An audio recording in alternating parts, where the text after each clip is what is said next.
મિત્રો, ધોરણ 12 કોમર્સ અને ધોરણ 12 આર્ટ્સ વિષય ઇકોનોમિક્સ ચેપ્ટર નંબર 7 નો આજે ભાગ પણ 7 ચેપ્ટર નંબર 7 અને પાર્ટ 7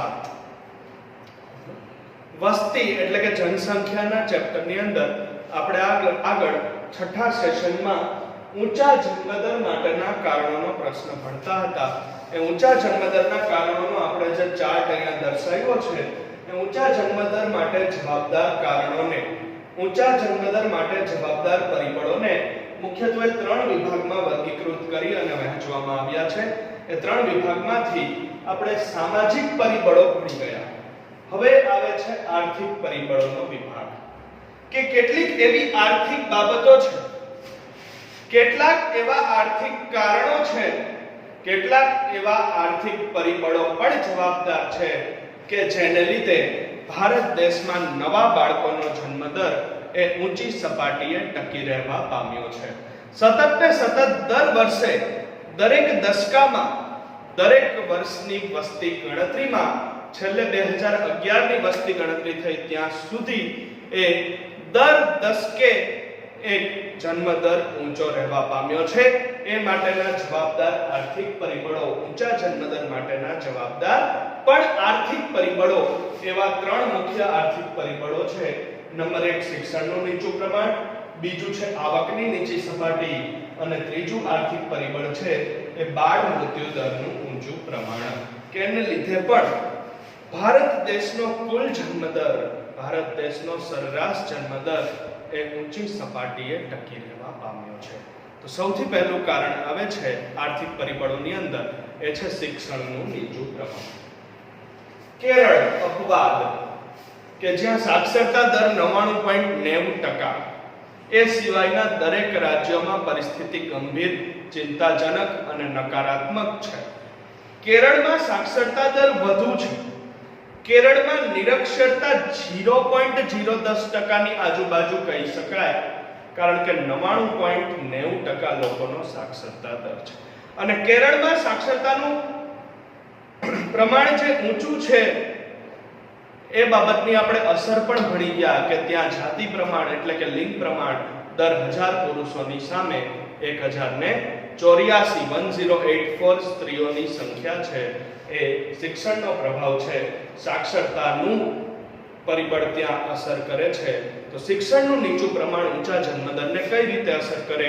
તો શિક્ષણ અને વસ્તી વૃદ્ધિ વચ્ચે ગાઢ સંબંધ રહેલો છે. શિક્ષણ અને વસ્તી વૃદ્ધિ વચ્ચે અત્યંત જટિલ સંબંધ રહેલો છે. આપણને એમ થાય કે શિક્ષણ અને વસ્તી વૃદ્ધિને શું લેવા દે, વસ્તી વધારાને શિક્ષણને શું નિસ્બત? પણ છે એટલે કે એવો ગાઢ અને જટિલ સંબંધ છે. સરળતાથી ન સમજાય એવો સંબંધ છે, અઘરો સંબંધ છે. બંને વચ્ચે કાર્ય કારણનો સંબંધ છે, બંને વચ્ચે સીધો સંબંધ છે. શિક્ષણનું પ્રમાણ વધે તો વસ્તી વધારો ઘટે, અને શિક્ષણનું પ્રમાણ જો દેશમાં ઘટે તો એના પરિણામે એ વસ્તી વધારો વધે છે અને દેશમાં વસ્તી વિસ્ફોટની સમસ્યા સર્જાય છે. આ રીતનો વ્યસ્ત સંબંધ એ શિક્ષણ અને વસ્તી વૃદ્ધિ વચ્ચે છે. એટલે કહી શકાય કે શિક્ષણ અને વસ્તી વૃદ્ધિ વચ્ચે અત્યંત ગાઢ સંબંધ છે, અત્યંત જટિલ સંબંધ છે. જટિલ એટલે કે ન સમજાય તેવો, સરળતાથી ન સમજી શકાય તેવો અઘરો સંબંધ, એવો જટિલ સંબંધ એ શિક્ષણ અને વસ્તી વૃદ્ધિ વચ્ચે બે પરિબળો વચ્ચે છે. પણ એમ થઈ શકે કે શિક્ષણ અને વસ્તી વૃદ્ધિને કઈ નિસ્બત નથી, પણ એવું નથી. બંને વચ્ચે પ્રાથમિક દ્રષ્ટિએ કોઈ સંબંધ દેખાતો નથી, પરંતુ એ શિક્ષણ અને વસ્તી વૃદ્ધિ વચ્ચે ગાઢ વ્યસ્ત સંબંધ રહેલો છે.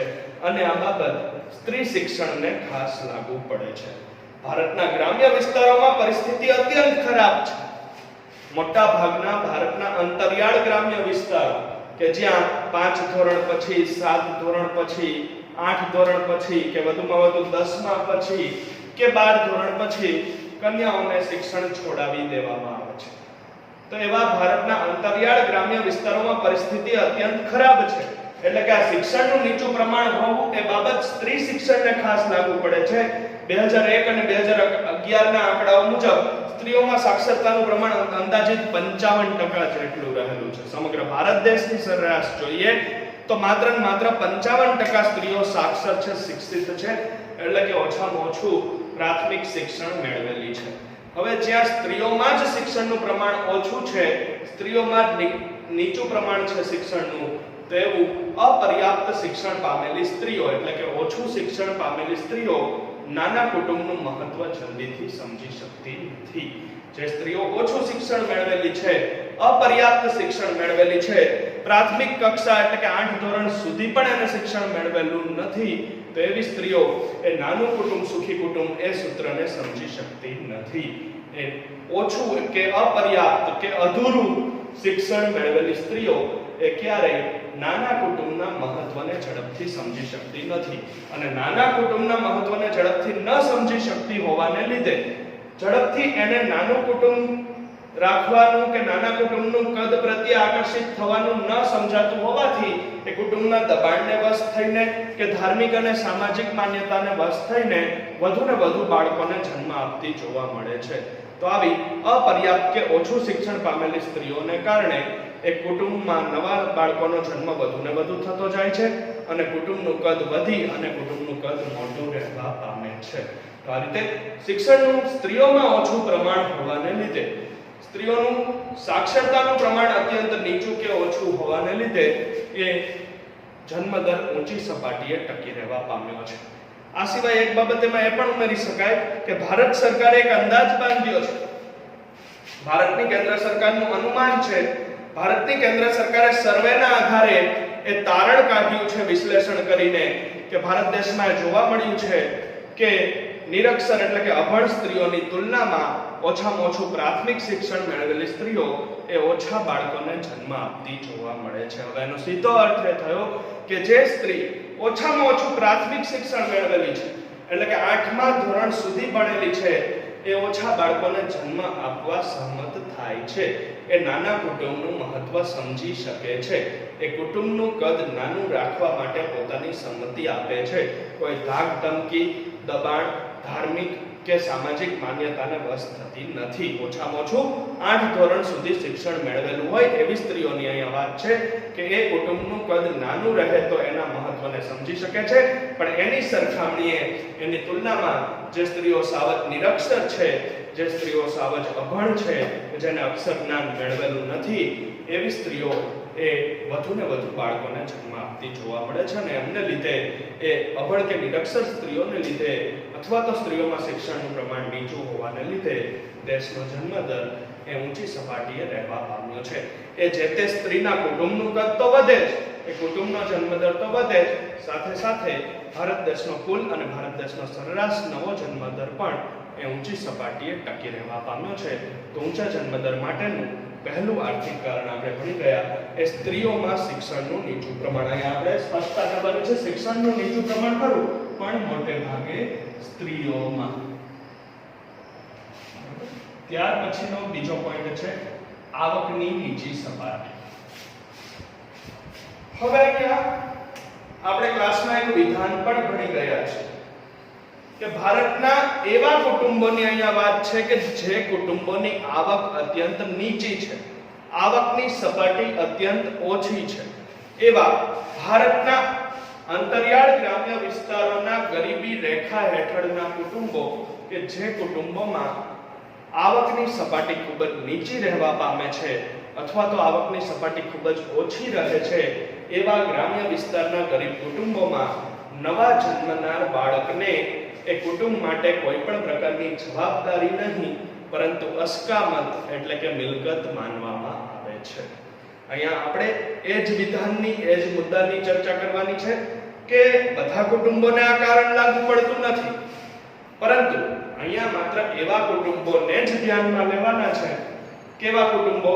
તો ભારતના અંતરિયાળ ગ્રામ્ય વિસ્તારોના ગરીબ કુટુંબો અથવા ગરીબી રેખા હેઠળ જીવન જીવતા કુટુંબો કે જે કુટુંબોમાં આવકની સપાટી અત્યંત નીચી રહેલી છે, ઓછી આવક મેળવનાર કુટુંબો જે છે. એક વ્યક્તિ કુટુંબમાં કમાનાર હોય અને સામે 8 કે 10 કે 12 સભ્યોનું કુટુંબ એના પર નભતું હોય તો એવી પરિસ્થિતિને આવકની નીચી સપાટી કહેવાય છે. તો ભારતના ખાસ કરીને અંતરિયાળ ગ્રામ્ય વિસ્તારો જે અલ્પ વિકસિત રાજ્યો છે, પછાત રાજ્યો છે, એવા પછાત રાજ્યોના અલ્પ વિકસિત વિસ્તારોના એ ગ્રામ્ય વિસ્તારોની અહીંયા વાત છે કે એવા ગરીબ કુટુંબોમાં આવક ઓછી હોવાથી, બચત તો હોતી જ નથી, બચતનો પ્રશ્ન ઉદ્ભવતો નથી, રોજિંદુ જીવન જીવવા માટે પ્રાથમિક જરૂરિયાતો સંતોષવા માટે જે આવક મેળવવાની વાત છે એ આવક પણ નીચી જોવા મળે છે. તો એ આવક નીચી હોવાથી એક ગરીબ કુટુંબોમાં નવા જન્મનાર દરેક બાળકને કુટુંબ માટે જવાબદારી નહીં પરંતુ અસ્કામત એટલે કે મિલકત માનવામાં આવે છે. કારણ કે જો કોઈ પણ કુટુંબમાં નવું બાળક જન્મે તો એ કુટુંબની જવાબદારી થઈ પડે છે, એના માતા પિતાની, અને માતા પિતાની હયાતી ન હોય તો એના કુટુંબની, કે બાળકને સારી રીતે યોગ્ય અને પોષણક્ષમ આહાર પૂરો પાડવો, એ બાળક માંદું કે બીમાર પડે ત્યારે એને આરોગ્યની ઉત્તમ સુવિધાઓ પૂરી પાડવી, અને એ બાળકને આગળ જતા સારું શિક્ષણ પૂરું પાડવું એ દરેક કુટુંબની જવાબદારી છે. એટલે કે નવું કોઈ પણ બાળક કોઈ પણ કુટુંબમાં જન્મ લે ત્યારે કુટુંબની જવાબદારી વધી જાય છે. એ બાળક પાછળ આર્થિક બોજો વધી જાય છે, એ બાળક પાછળ ખર્ચ કરવાનો થતો હોવાથી એ કુટુંબની જવાબદારી વધી જાય છે. પરંતુ અહીંયા વાત છે એવા અપવાદરૂપ ગરીબ કુટુંબોની કે ત્યાં આ નવા જન્મનાર દરેક બાળકને કુટુંબ માટે ક્યારેય જવાબદારી ગણવામાં આવતું નથી. આમ તો આપણે સામાન્ય વાત કરી કે નવું બાળક જન્મે તો કુટુંબને જવાબદારી છે કે એને સારું શિક્ષણ આપવાનું, કે સારી આરોગ્યની કે સ્વાસ્થ્યની સુવિધાઓ ઉપલબ્ધ કરાવવી. પરંતુ અપવાદરૂપ ગ્રામ્ય વિસ્તારોના એવા ગરીબ કુટુંબો કે જ્યાં આવક ખૂબ જ ઓછી છે, આવકની સપાટી ખૂબ જ નીચી છે, એવા કુટુંબો બાળકને ક્યારેય જવાબદારી ગણતા નથી.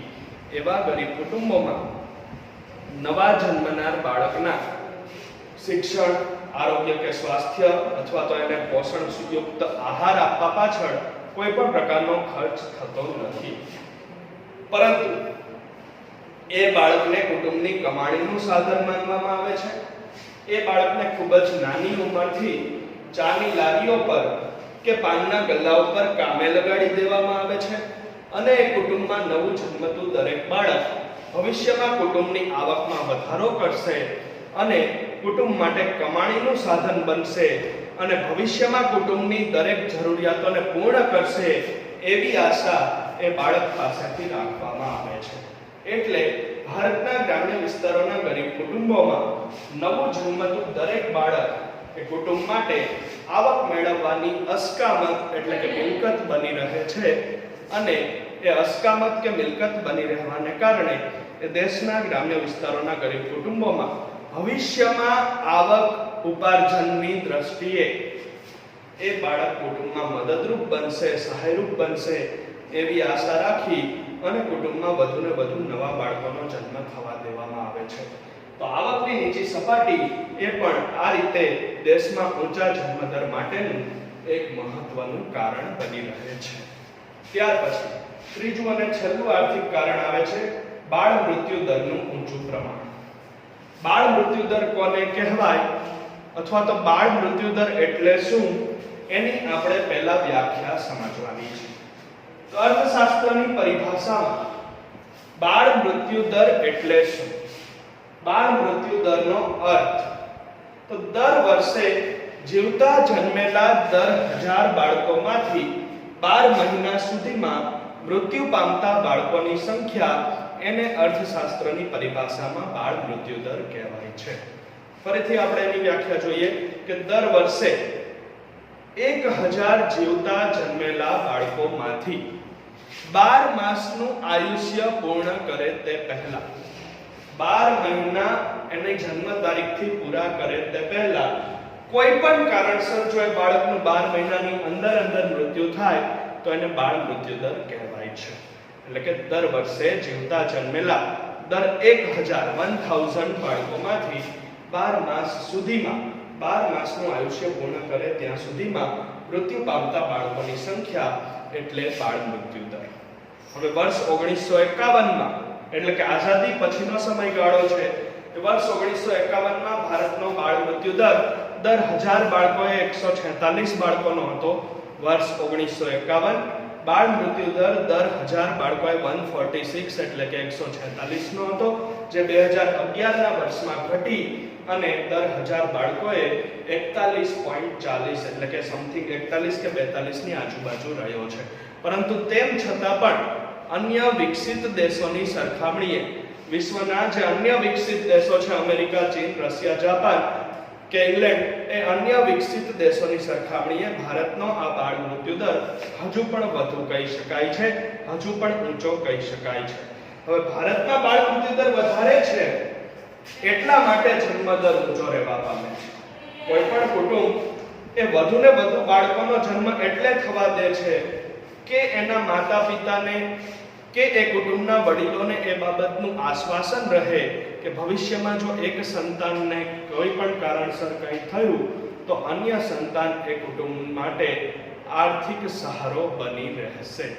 તો એટલે એ વધુ ને વધુ બાળકોનો જન્મ થવા દેવામાં આવે છે કુટુંબમાં, કારણ કે ભારતમાં બાળ મૃત્યુ દર ઊંચો છે અને એને લીધે એ કુટુંબનો જન્મદર તો વધે જ છે, સાથે સાથે દેશનો જન્મદર કુલ અને સરેરાશ પણ એ ઊંચી સપાટીએ રહેવા પામે છે. હવે બાળ મૃત્યુ દર વધવા પાછળના કારણો દેશની અંદર વ્યાપક ગરીબી, આ ઉપરાંત દીકરીઓના જન્મની ઉપેક્ષા, કન્યા જન્મને મળતા બિન પ્રોત્સાહનો, કન્યાઓને કે સ્ત્રીઓને વારંવાર થતી કસુવાવડો, એમને પોષણયુક્ત આહારનો અભાવ, બે બાળકોના જન્મ વચ્ચેનો ઓછો સમયગાળો, આ બધા કારણોસર દેશમાં બાળ મૃત્યુ દર વધવા પામ્યો છે અને બાળ મૃત્યુ દર વધેલો હોવાથી દેશનો જન્મ દર પણ ઊંચી સપાટીએ ટકી રહેવા પામ્યો છે. તો આ હતા ઊંચા જન્મદર માટેના આર્થિક કારણો અથવા તો આર્થિક પરિબળો, જેમાં આપણે શિક્ષણનું નીચું પ્રમાણ, આવકની નીચી સપાટી અને બાળ મૃત્યુ દરનું ઊંચું પ્રમાણ, આ ત્રણ મુદ્દાઓ સમજ્યા. હવે અન્ય પરિબળો આપણે નેક્સ્ટ સેશનમાં સમજવાના છે.